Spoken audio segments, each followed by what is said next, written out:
Hello there, everybody, and welcome back to the Disc Connected. I'm here with the man, Frank Djeng, who seems to be kind of everywhere, and I still want to know how that's possible for a human being to be spread as thin as you are and still be as amazing as you are. Frank, thanks for coming on here. Oh, man, it's my pleasure. Thank you for inviting me. Well, 3 words, very little sleep.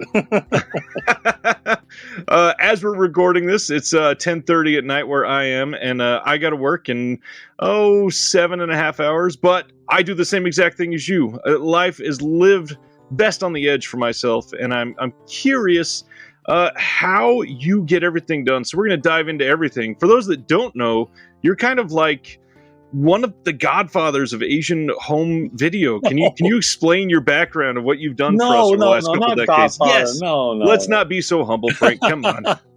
Well, I started back in the mid-'90s at Djeng, Djeng Entertainment, which was, the largest distributor of Hong Kong entertainment in the U.S. until it folded in, 2014. Well, I left before they folded, but yeah. I started working for them, in 1996, worked there for 12 years. And that's how I kind of really started in I guess you can call it business or the industry, the Asian film distribution industry. I was the marketing manager for them for 12 years. They were looking for somebody to expand their catalog titles to the English-speaking market. So, they needed someone who can actually promote this for the English-speaking demographics, and help them do, new subtitles, new, like design the jackets, make it more like, Westerner friendly, that sort of thing. So, yeah. So, and they were actually having trouble finding somebody for the position. They were looking for, they've been looking around for like 2 or 3 months. They couldn't find the right candidate. And then the HR person who worked there happens to be one of my friend's friend. And she remembered that I would go to Chinatown every weekend, just to see movies. I was doing that for like over 10 years, from the time I came here to U.S. to I graduated from college, and I still, kept on doing it. So, and she knew it, and so she said, "Hey, maybe he should try it." She told my friend, and maybe ask Frank to try this and try the job, and I tried it, and they hired me. So that's how it all kind of got started. And throughout those years that you were there, it seemed to be pretty much like the big boom era for that market, in my opinion, at least, for them growing and really proliferating throughout a lot of the U.S. releases and the DVD era, and all the work that you put into it. It seemed to really, really help them hit it off with a lot of people. Yeah, and the funny thing was, I had no idea what kind of an impact our work has on the public until actually recently when, thanks to social media, people started telling, I have all your Djeng stuff. I love your like bright white hair, and I love what you did with Djeng. And that was actually something that I never get to hear when I was working for Djeng. Wow. Because, at that time, the only sort of social media you have would be the internet forums. And people on the forum are usually just criticizing you, saying like, like how come the bright white hair laser is so damn expensive? Why did you do it as CAV? Like you're trying to rip us off. And I mean, like, there are a lot of negative comments on the internet forum at that time. Nobody would say, we really appreciate what you did, blah blah blah. Nothing like that. So for me, it would just like work as usual every week. Every month I churn out releases after releases.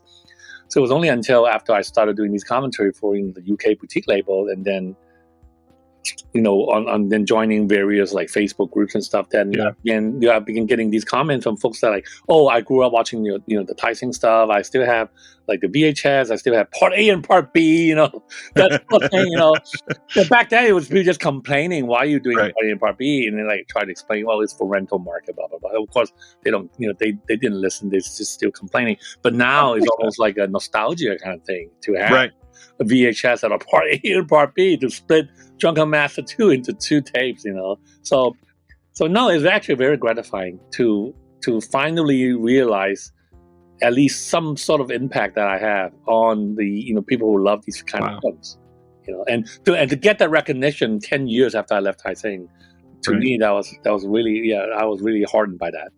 Man, that's really cool that you're getting that nowadays. And I'm curious, are you getting much feedback nowadays on the current stuff as well, or are people fairly quiet? On my commentaries? Yeah.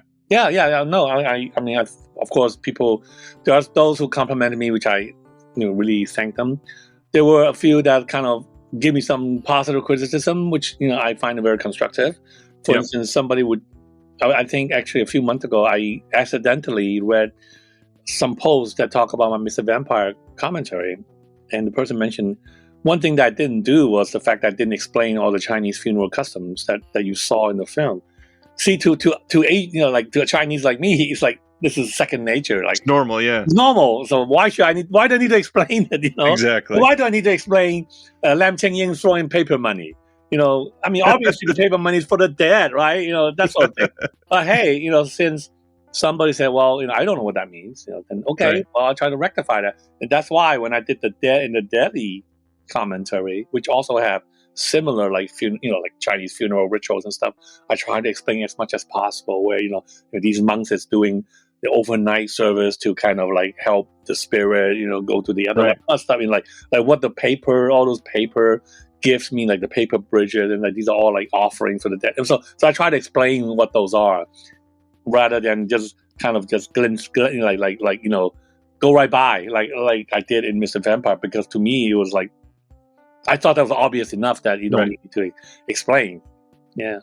That's neat. And there's this interesting aspect that so many people will not be able to experience these other cultures that they're getting through some of these films. So these commentaries can be a lot more insightful and educational than people realize, because when you think about it, some of these films covered literal decades and all kinds of different corners of the world. And if we get to hear about all of these other customs and cultures, it's literally like a travelogue in some senses, because we're seeing everything that we may never be able to get to see in real life. I'll tell you one thing though, people love the fact that I point out where like the certain locations are, like on what street, because they say, you know what, like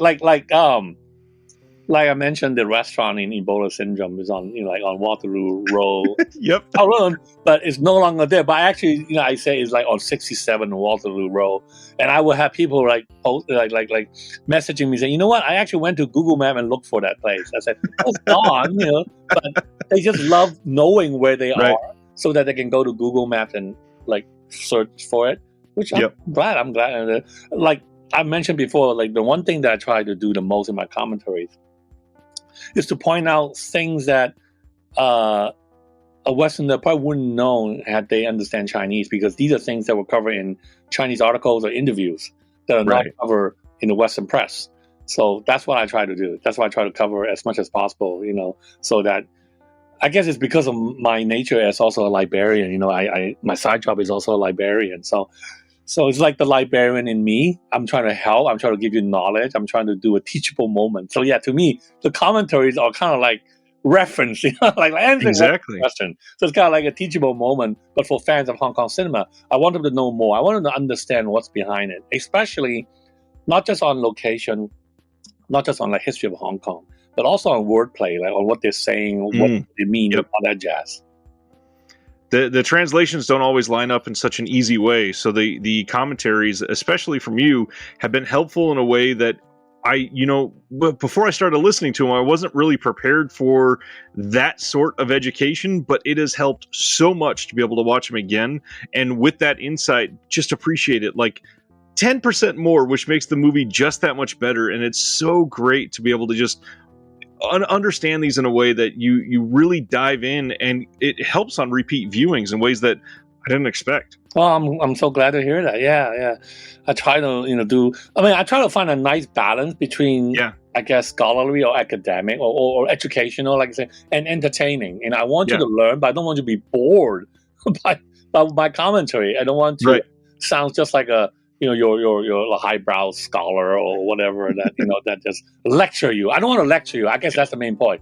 The feeling that I want to give from my commentary is like I'm someone who said you got to watch this movie, and I'm going to explain to you why you got to watch this movie, why I love this movie, and why you should love this movie too. So that was my approach, and try to be both educational and entertaining at the same time, as much as possible. Of course, in solo commentary, because solo commentary is always hard. Like try to make it fun. Obviously with a partner it's much easier to make it a bit more jovial, so to speak. But all of my favorite commentators, I've kind of assigned like a role when I go into them. I know what I'm getting into, and I hope this is a compliment because I certainly mean it as such. When I listen to Frank Djeng, I picture Frank as my tour guide, and in the best possible way. It's somebody that is showing me around and making it educational but fun in the meantime, because you want to make it memorable for the person watching. Yes, except no, love it. Tour guide is perfect, and also I want to share my enthusiasm too. I want to reflect my enthusiasm for the film in the commentary to show you, like, I'm not just doing it as a job. I'm not just doing it because some label asked me to do it. It's not a duty thing. It's not a job. It's not like, oh, just another project. This is, the movie that I do is as much a passion project for me as for the audiences. And I can't tell you how happy I am when I say, when a label say, hey, you want to do this film? I said, oh, of course, love it. Like Johnny Toe film, please, that sort of thing. Sammo Hung, yes, So it's really been an honor and a privilege to be able to contribute to some of these classic films, which I really enjoy and love. That's so great to hear. And I'm just glad that we're preserving these contextual voices around it too, because not only do the films deserve that, but the context of like the impact that people felt while watching this film that you've talked about during a lot of your commentaries. There's a lot that we would just lose if we weren't having those on those releases. So I say this to a lot off air to a lot of our commentators, but genuinely thank you, because the amount of stuff that you put in, it's hard. It's not like an easy thing that people can just wake out of bed and do from the moment they get up, and it takes a ton of work. It takes a ton of research. Again, me being a librarian means, and whenever I see something that I want to, like, oh, I got to explain this, then I just over research. I always over research, which accounts for some delay on some of my commentary turning them in. So I always apologize to the label when I turn them late. But I want to let them know there's a reason for it, and it's because I over research on a lot of things. I actually just did another commentary this overnight, and I can't review it yet because it hasn't been announced. But every time, like this movie was more like a classic Hong Kong film from the early '80s, not a martial art films, but because there's so many different references, the moment like one single reference came up, I have to do research on it. And it's not because I don't know about it; I knew about it, but I want to also give a historical context. Right. Like for example, there's a scene set in a public housing estate area. So, look, I can do the easy way out. I just mention, oh, this is the so-and-so housing estate and where, right? That's it. But I want you to know, how did that housing estate come about? What's the reason behind the housing estate existing? Yep. What happens to it now? And, so forth. So anytime something like that comes up, I'll try to do some research and also try to condense it so that I have enough time just to talk about it, enough that you understand all these background, all these content, but yet don't over explaining it so that I jump into the next scene. And that to me is the hardest part about doing a commentary. Right. It's almost like scoring a film. You know what I mean? Like you score. Oh yeah. You're trying to sync the music to the visuals. I'm trying to sync what I want to say to the visual so that by the time that scene is over, I either have convey all I want to convey or go over a little bit. Just slightly, yeah. Nowadays, in some of the more recent commentary, I find that really hard because there's so much I want to cover, even initially in the opening scene. So, on this commentary that I just did last night, in fact, I actually did overnight. I only slept a few hours today. I actually have to, there was, I know, there were places where I had to go back and say, oh, by the way, I just want to talk about the previous scene. Because I haven't even finished introducing the actors and stuff. I have to go back and explain it or some of the lines that the character's saying. And to me, that was important because I want you to get the context.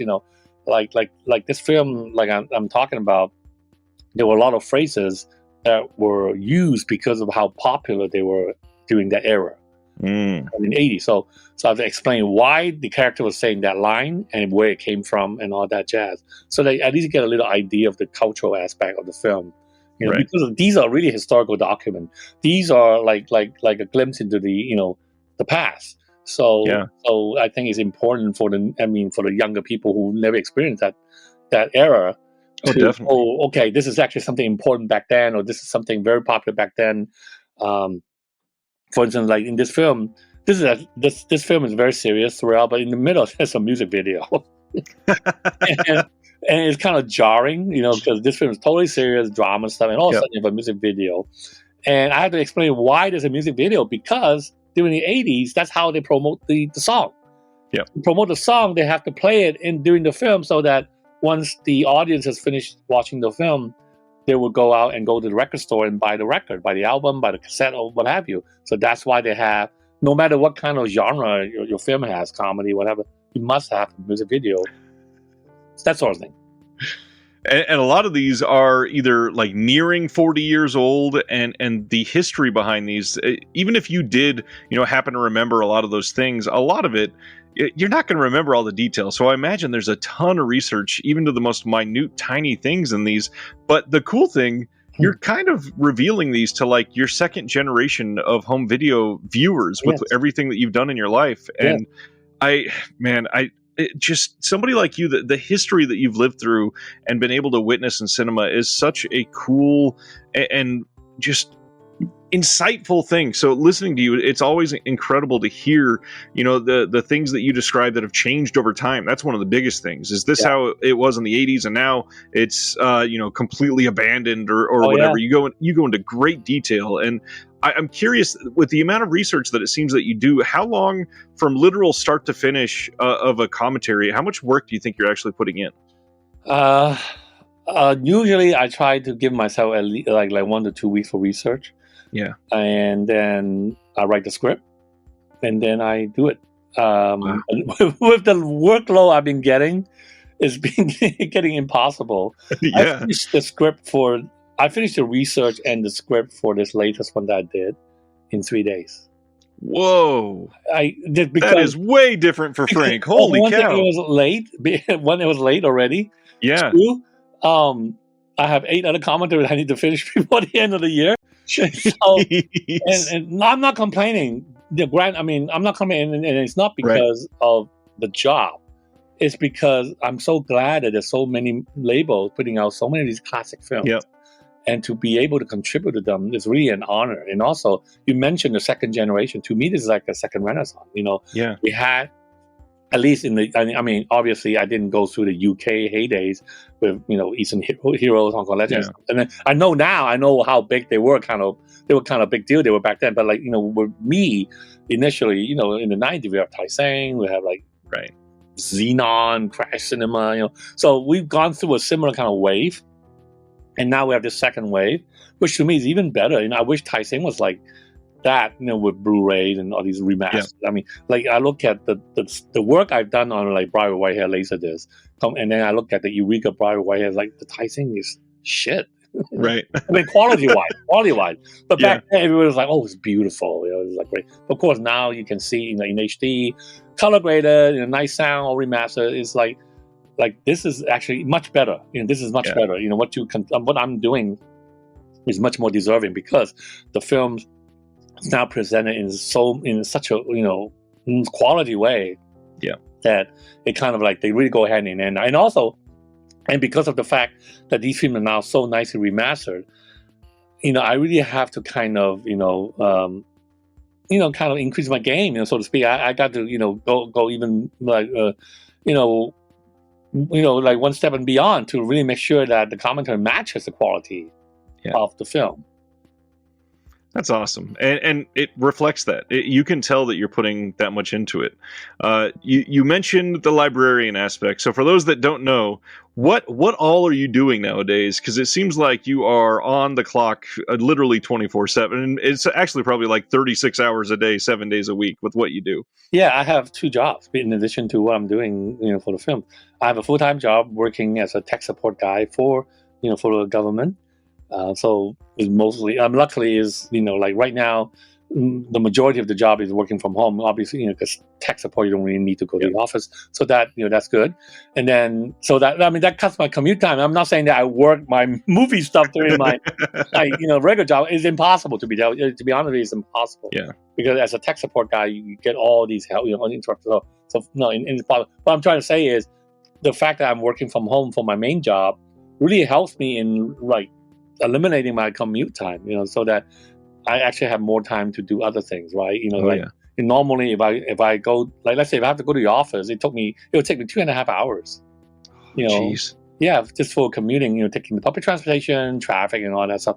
So by working from home, I gained 2.5 hours, and that's Right. really good. So, but anyway, so that's my main job. I work on weekends as a librarian at at my local public library, and yeah, so I work Sundays and Saturday and Sunday, and I do have a day off for my other job because I did a job, the government job. I actually work 4 days, and I do 4 work days, Nice. 10-hour jobs. So I do have. So for people who wonder, do I ever rest? Yes, I do rest. I do have a day of rest, although most of the time that day of rest is committed to commentary stuff. So, but Nice. hey, I love it. So yeah. And that's the thing. That's if you love what you do and you are doing this with all of your time, it's got to be an enjoying, fulfilling time for you. And it seems like it truly is. And it's nice to see you getting the recognition that it feels like you've deserved for quite some time. Well, thank you so much. Yeah. With all these labels, what have been some of the releases that you are most proud to have worked on in the second wave now? Good question. Definitely Bright White Hair. Because Bright White Hair was my first title that I did at Taiseng. The first, Wow. yeah. When I didn't realize that. Right, when I joined Taiseng in 1996, they already started the so-called English department, so they've been releasing a few titles.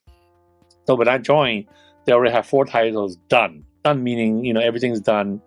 They've gone to press and all that stuff. So they did Organized Crime and Triad Bureau, the Kurt Wong movie, Wing Chun, Michelle Yeoh, and Heroic Trio and Executioner. So those are already done. So when I went in, the first hands-on project was Bright White Hair. Wow. But that was the next title. And so that to me is almost like I was always looking at it as my first baby, and I was very proud that my work for the Taiseng Bright White Hair, first with Laserdisc and then later on with the DVD when I added commentary, Peter Powell. Did I add Peter Powell? Oh no, I think it's Ronnie Yu because Peter Powell wasn't available for Bright White Hair, but Peter Powell did the cinematography commentary for Phantom Lover, I think.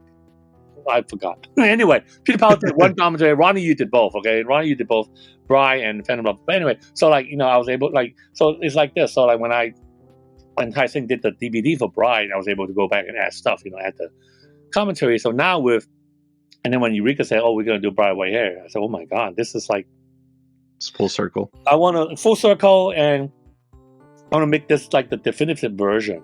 And to include as many people as possible, which is why I said, look, we got to interview Ronnie again. We got to interview Richard, the composer, Richard Yun.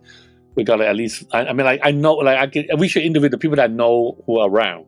Yeah. So, got Richard Yun, composer, Ronnie, the director, and then the screenwriter, Gay Yu. He's Jason. His name's Jason. He's in Hong Kong.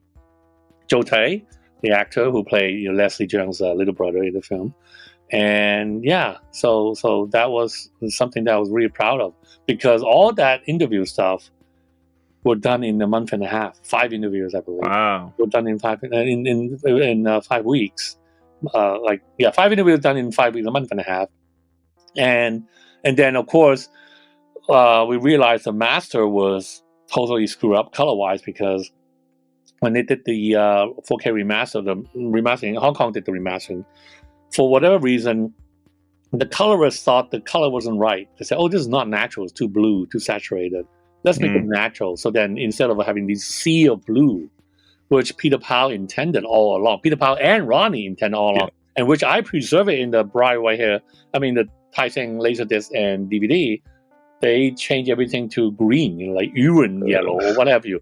Natural skin color, which is not what they wanted at all. Right. And then so I guess Eureka luckily pointed that out to me, asked me, "Hey, is this right? Should it be like this?" I said, "No, that shouldn't be like that. It should be like this." And I showed them how the Taiseng master looked like, and so Eureka was nice enough to actually did a color correction on it. And it got an approval by Ronnie because Peter Powell was busy in Beijing. And yeah, so to me, this is definitely the definitive version. And I hope, one day Eureka will be able to do it on 4K. I know that German 4K, but the German 4K didn't use our master. See, they used the screw up man. I shouldn't say screw up, but a different color. Well, that and unfortunately, a lot of the German 4Ks lately have just been upscaled 4Ks. They're not true UHDs. Right. Yeah. There's a lot of issues. I think there was one. It's an upcoming release that hasn't been announced yet for another label that they were trying to force them to use the German 4K master, and the label said this isn't even 4K. Like, why would we use this? And yeah, there's a lot of problems over in the Germany restoration departments. Mm-hmm. But so Bride with White Hair. Any others that you would point to as, oh my gosh, these are the definitive? I'm so glad I was able to do this. Yeah. Well, in terms of commentary, let's say like solo commentaries, Throw Down, Johnny To's Throw Down. That's really one of my favorite commentaries. And Duel to the Death. I was going to bring that one up. Millionaire's Express. Millionaire's Express is because I did a lot of research on it. Yeah, like down to the song that Eric Djeng was singing. When they remember in the beginning of the finale when Eric Djeng, the prisoner, got out of prison, he was singing la la la la la. Now, of course, if you like no canto, if you're like a canto pop fan, that's actually a song sung by Sam Hui. But then I realized that that's not. He didn't write that song. Right. That's a folk tune from, I guess, an American folk tune. So I was able to find out that's actually like a 19th century folk ballad sung by, I guess, slaves or during that time, during the Civil War period. Wow. So that sort of thing. And I'm kind of proud of that, too, to be able to find stuff like that, So Millionaire's Express, Duel to the Death, Throw Down, definitely my number one. Ebola Syndrome. I know. Ebola Syndrome is great because it's a comedy. I really enjoy doing that one, even though, as usual, I talk a little bit fast at times because I want to cover everything. Of course. Running Out of Time. Nice. Exiled. Forbidden City Cop, too, because I was, Forbidden City Cop was the first film that 88 Films asked me to do the commentary for. And I was just beyond, surprised or delighted to know, oh, my God, they're doing a Stephen Chow film. And the reason I liked doing it so much was I was able to explain the humor, because a lot of the Stephen Chow humor, obviously the physical humor, everybody can get it. Right. But the verbal humor, or the so-called 無厘頭 style, the no-nonsense style, which is not just verbal, but also like the way he presents that humor, it's kind of hard to explain unless you really know the language. And so that gave me an opportunity to at least dive into a little bit of that so that people at least can understand, like, oh, this shot is actually from, this is inspired by anime. This is the phrase this character speaking is actually from very popular Hong Kong commercial for cough syrup, that sort of thing, because there's a lot of blending of modern, because he, essentially he's a comedy, so the characters in these period films speaks modern Cantonese, and so there's a lot of references to commercial phrases, slangs and all that stuff, and this gave me an opportunity to kind of explain it. So that one also is one of my favorite commentary. And honestly, I think that's why you're perfect for these, because a lot of these, the language is especially dated for that time, and not that it's a negative thing. It's just that's what was popular at the time, and the way that you explain it, I don't think anybody else does it better. It is such an easy way to have somebody basically hold your hand through it and learn why this is something that I should appreciate a lot more than I did on the first try. Oh, thank you. Yeah, that's what I want to do. I want you to know why this is important, or why you should know this. Why Sammo Hung is like in what movie is that? Oh, The Odd Couple. Yeah, why Sammo is doing this gesture is because it's based on the weatherman forecast figure that you saw on the news, that sort of thing. So, but unless you live in Hong Kong, you grew up in Hong Kong, I wouldn't know it. So yeah. Makes perfect sense. With you having done this for two different generations, you didn't get a lot of feedback back then, but I'm curious, are you seeing any differences in these Hong Kong film fans between, the late 90s, early 2000s, and the film fans of today? I feel that the current fans are much more passionate. They're much more enthusiastic than I really could have imagined. Back in the Taiseng days, I see fans at Comic-Con, obviously. Or when we go sell stuff at conventions, but mostly at Comic-Con. And to me, I just thought that the fans who are passionate are really those who go to Comic-Con. Who go to Comic-Con, right? I have people, when I work at Taiseng, people call and place an order. They'll talk about movies and stuff, but not to the extent that folks on social media now are. They are Right. knowledgeable, they are passionate, they know what they like. I mean, like I've seen people who know more about Yun than I did. It's like, whoa. And the guy, he's not even Chinese. It's like, wow. And I don't even know, like on this Facebook group, there's this guy who will always post fight scenes from TV series, and I was like, oh my god. And I mean, that's passion. Yeah. To be able to look for these TV series, which obviously have no English subtitle, to appreciate them and to know where these good fights are. I mean, it blows me away, man. It really blows me away. And that's kind of one of the reasons I tried to learn a bit more when I went to the UK a few months ago. I did a little vacation basically to UK, and also to meet the labels, to kind of thank them for really giving me this opportunity to do all this. Oh, nice. I really thought that I really should pay them a visit to personally thank them for allowing me to do all this. And so in the meantime, I tried to meet some of the fans. So I did meet a few of these fans. And yeah, it was like, wow, these guys are like so knowledgeable, so passionate. They really enjoy these films, and they kept telling me like, oh, I learned so much. I really enjoyed them. They when I'm down, I'm depressed, I watch one of these films, Same. listen to one of the commentary, and I'm all cheer up. And so, I mean, like I'm really, really, really hardened by all that. Yeah, it's so endearing to hear that you went and met the labels. I don't think many other people would have made that sort of a gesture, and it really just shows the kind of person you are. I'm so happy to have somebody like you in the community, because it really shows the strength and the genuine community that happens behind the scenes. And a lot of people that casually dip in, I don't think they really get how close knit a lot of these people can be with each other, because we are. It's hard to explain it when you meet people that are equally passionate, like you're explaining. It is a bond that is different than you have with most people in real life, and it's obviously it's equal for things like sports and others, but something is different about it. People have. And I think a part of it is because it lies so much in nostalgia. I mean, you grew up with a lot of these films. A lot of us, we grew up, watching blurry TV films at 1:00 in the morning or something, and knowing that we all had that shared experience. And what we are seeing now, I mean, Duel to the Death has never looked better than it did on that Blu-ray. Yeah. Even in most theaters, it never played as clean as it does right now. No. I mean, like the fans nowadays. I mean, look. I mean, it's a two-sided coin. Like.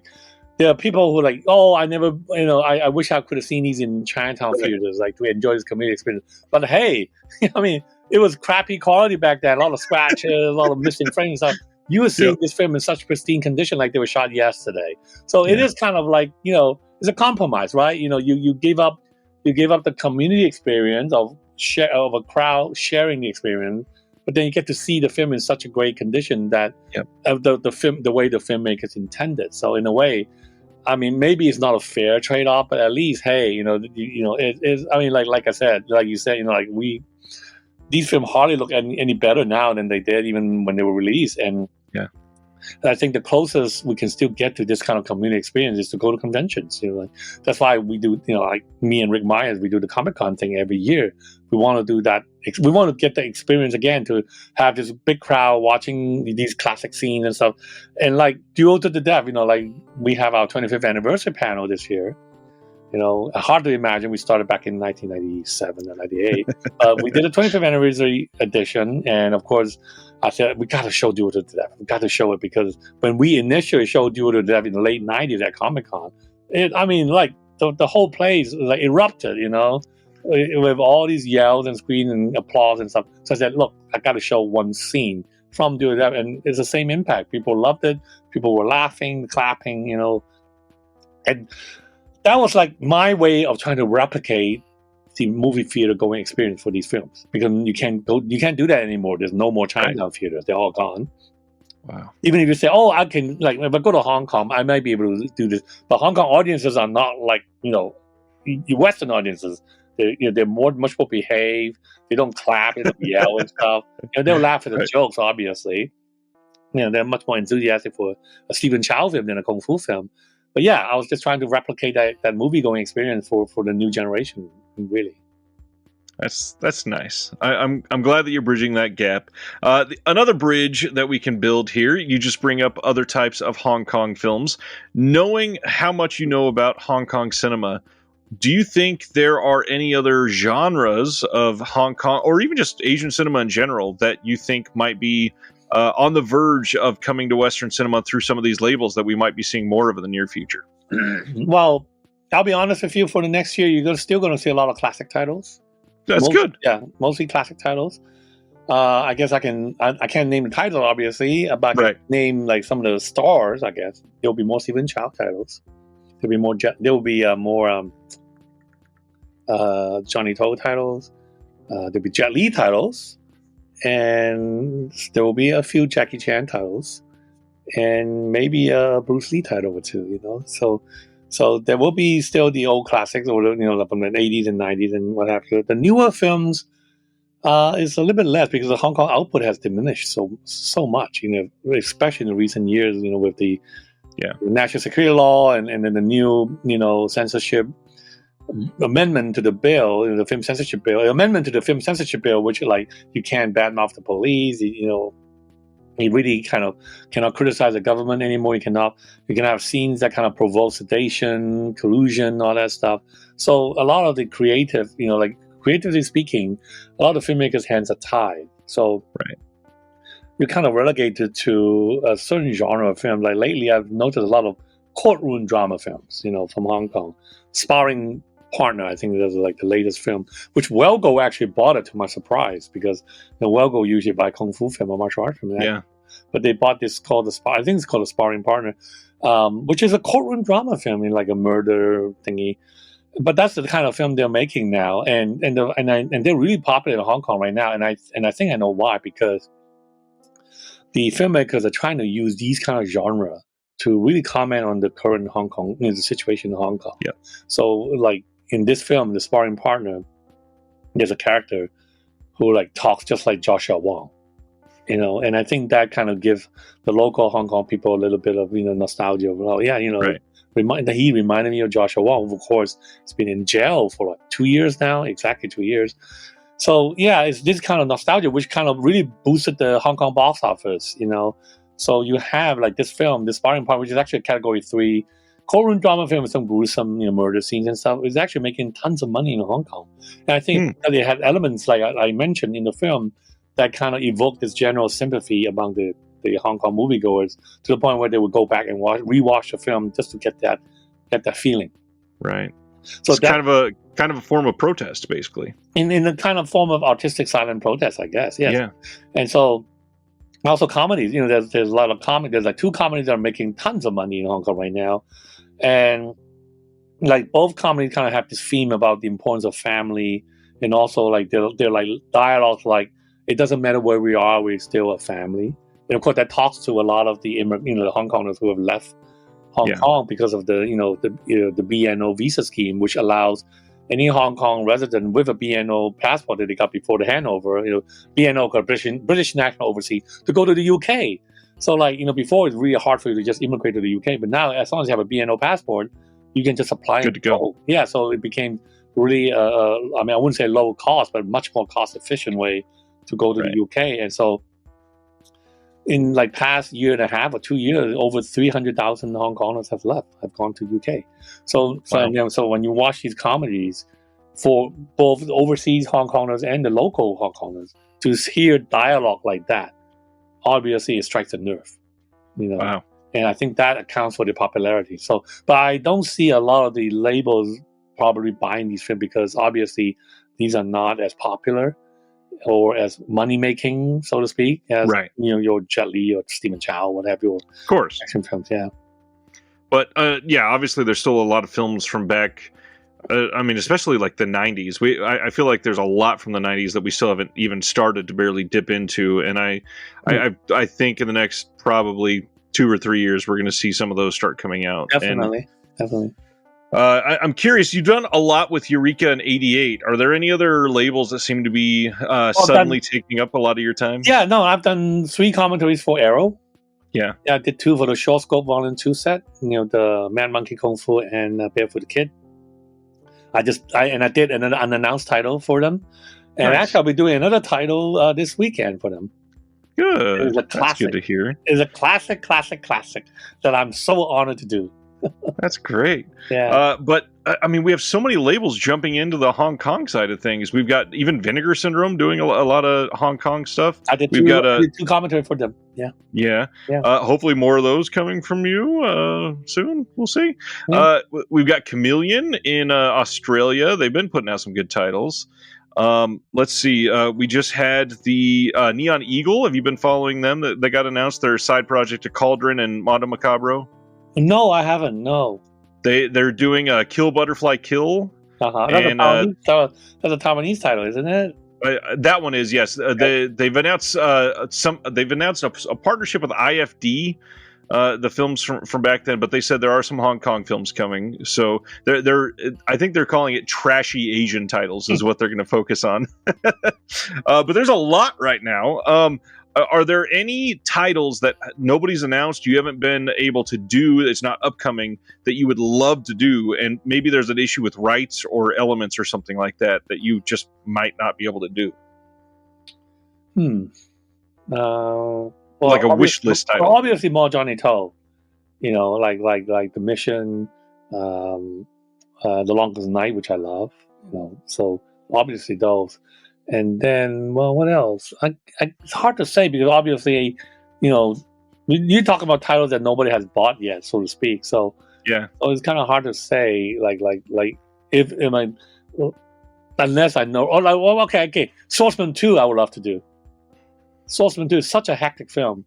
It covers so like Choi Hart and Cheng Xun just like firing all cylinders on that film. So many things bombasting you that I really want to kind of comment on that. Nice. Yeah, it's hard to think of the title unless I kind of right. know because to think of the title out of Cageman. Actually, Cageman I would love to do. Cageman won nice. From Jacob Djeng. It won the 1991 Best Picture at the Hong Kong Film Award. It's a 3-hour film about people living in cage housing in Hong Kong, and it's great. It's a wonderful film. Wonderful film, and I would love to do, maybe not the entire film because it's 3 hours, but I would love to do scene commentary because that film has a lot of long takes. Like you have seen, they're like 10, 15 minutes long. One camera take, the camera just follows the character as you speak, almost like you're watching a stage, like theatrical stage drama, so to speak. I love that film, so I hope one day some boutique label would give it the classy treatment that it deserves. Interesting. I'm curious because I think the last time that you and I talked, we didn't talk about this very much. What other kind of films is Frank Djeng into other than these classic Hong Kong films? What else do you truly appreciate? Sci-fi. Nice. What are some of your favorites? My favorite, 2001, definitely. 2001 is definitely my all-time favorite sci-fi film. War films, Apocalypse Now would be, I would say, Apocalypse Now is my favorite war film. Nice. Lawrence of Arabia. Yeah, I love those. I love some of the classic films. I think they're really nicely shot. I like sci-fi. I like Japanese films. Nice. Not just Ultraman, also drama films, comedies. I love Koreeda's film. I mean, I think they're great. Yeah, Koreeda. Like my favorite Koreeda film is actually My Little Sister.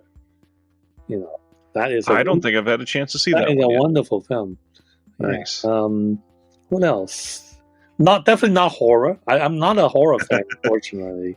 So I have people who ask me to do commentary for horror film, that I turn it down. Oh, interesting. Yeah, I actually said no to a horror film commentary. What else? Like drama. I mean, like Wong Kar-wai films.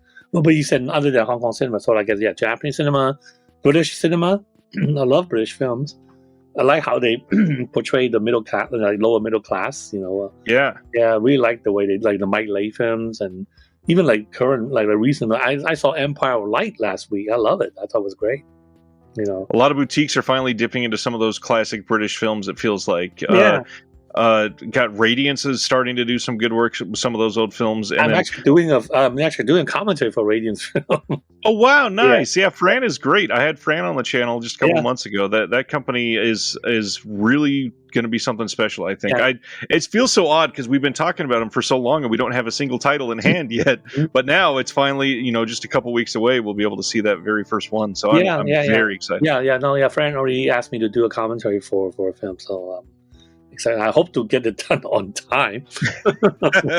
That does not surprise me because Fran has great taste, so I'm glad he's reaching out to you. Mm-hmm. Yeah. Last thing, other than the fact that we have improved so much on the restoration side, with you having made your impact in the late '90s and the early 2000s, what else do you think the labels could be doing potentially to give more? I don't know, reverence to these films? Do you think there's anything else on home video that we're missing still? And not titles, but just in terms of the presentation of what we're doing for these? I think we're still missing a lot of drama stuff, really. A lot of the good drama from Asia. But obviously, they're not moneymakers, which I completely understand why the labels might not want to do them because, really, the bottom line is, they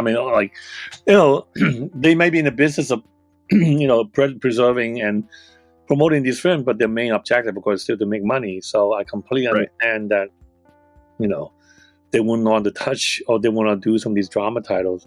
I'm so glad that Eureka did touch Throwdown.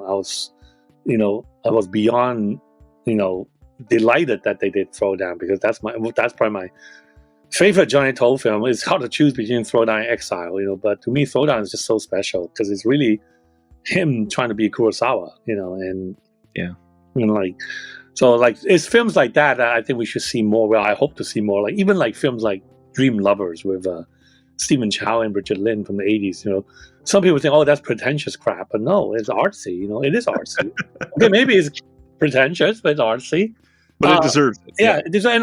Well, one film that I think definitely deserves it, and Autumn's Tale. Really, really, it already got a 4K remaster. So why can't we have somebody here?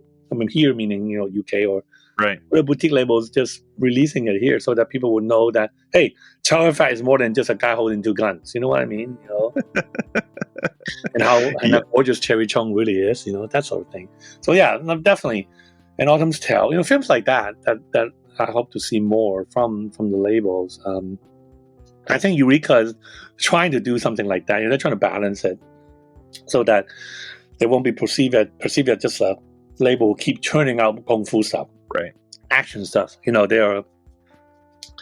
start doing Toei films, which I think is great.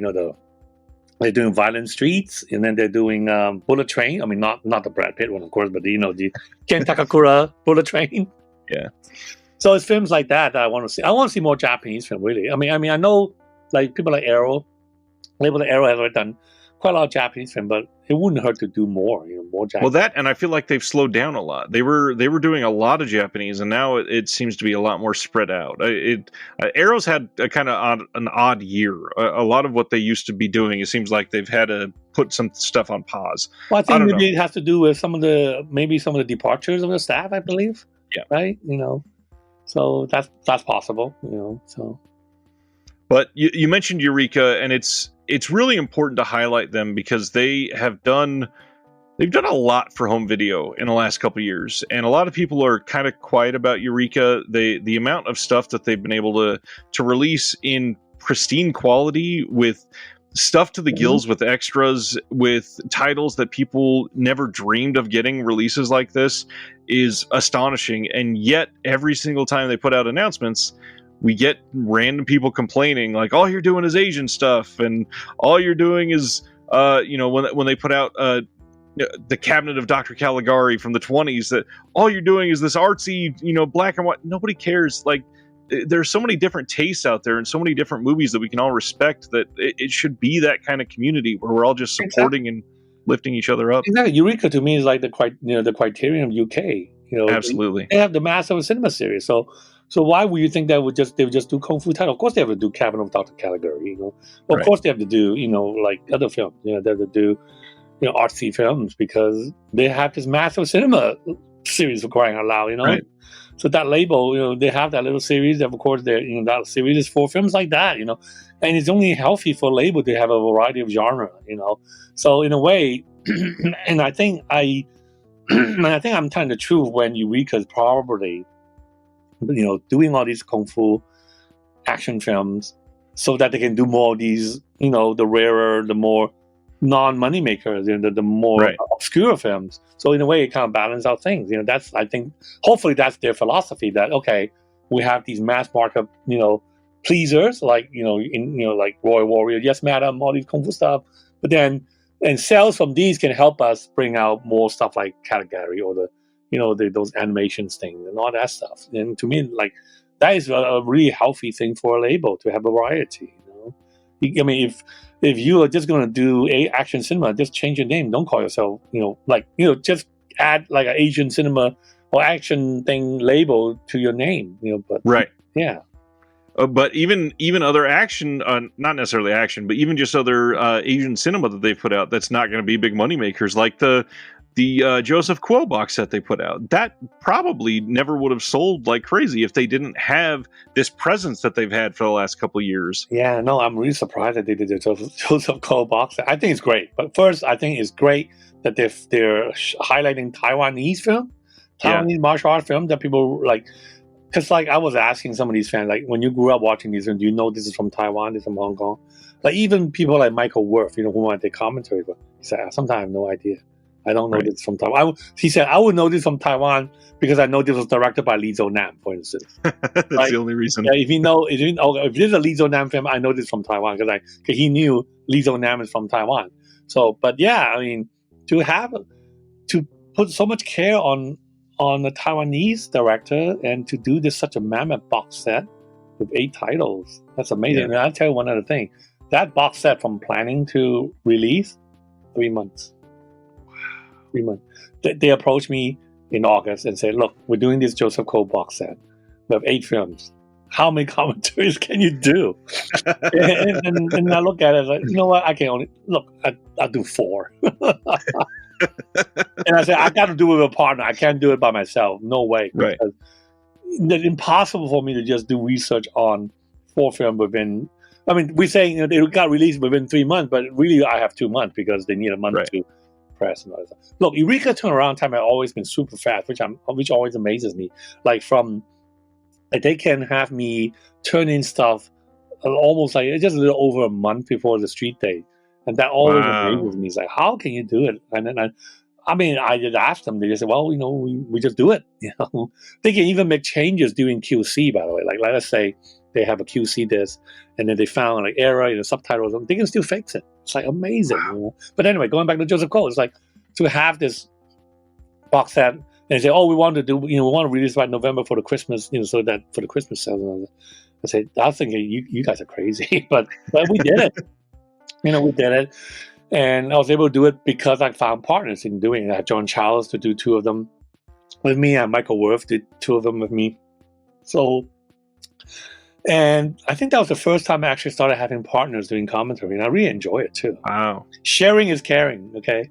One thing. But also, like, I think I felt that people like Michael Worth and John Charles and, of course, FJ DeSanto, who have been doing quite a lot of commentary recently, they also have something valuable to contribute in Absolutely. And they're fans.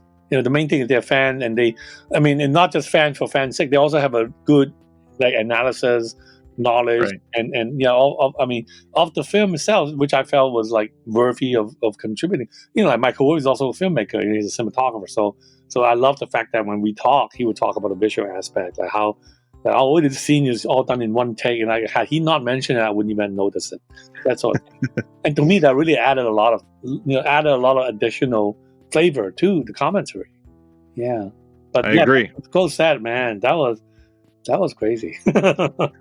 And that's why I'm glad that we're seeing like a more diverse cast of contributors to all these releases, because it seems like back in the day it was a little bit of a club you had to be a part of to do some of those. And nowadays, I mean, we've got more women filmmakers, more people of color filmmakers, more from random countries. I mean, we've got people from Australia doing commentaries on releases, and it's the power of the internet is making the world so much smaller that we can have people doing commentaries remotely together. They're literally filming from Troy